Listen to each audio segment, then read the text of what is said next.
Isi chat terakhir Ridwan Kamil ke Atalia di ujung perpisahan, pertanyakan isi rumah dan anak. Ketok palu hakim atas nasib pernikahan Atalia Praratya dan Ridwan Kamil tinggal menunggu hari. Masa depan rumah tangga yang telah berjalan selama hampir 3 dekade tersebut bakal diputuskan secara resmi oleh Pengadilan Agama, PAK, Kota Bandung pada Rabu, 7 Januari 2026. Setelah melewati rangkaian persidangan sejak pertengahan Desember 2025 lalu, status baru bagi keduanya akan ditetapkan melalui pembacaan amar putusan. Debbie Agus Friansa selaku kuasa hukum Atalia Praratya memastikan kliennya tetap konsisten untuk mengakhiri ikatan pernikahan.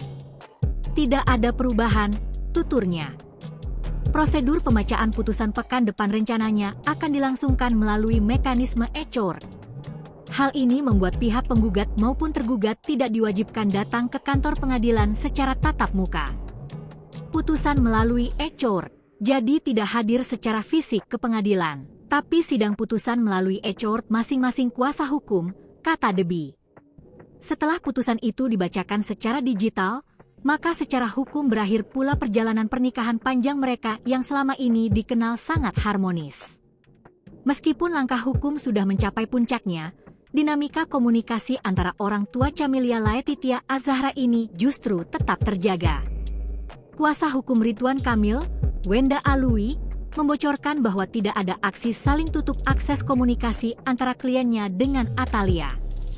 Sebaliknya, melalui aplikasi WhatsApp, keduanya masih sangat aktif berinteraksi untuk mengurus berbagai keperluan. Dalam keterangannya di YouTube Reben Entertainment, Wenda menguraikan bahwa percakapan terakhir mereka bahkan menyentuh hal-hal teknis yang bersifat sangat domestik. Mulai dari pemenuhan hak anak hingga koordinasi mengenai barang-barang di kediaman mereka. Download Tribun X sekarang, menghadirkan lokal menjadi Indonesia.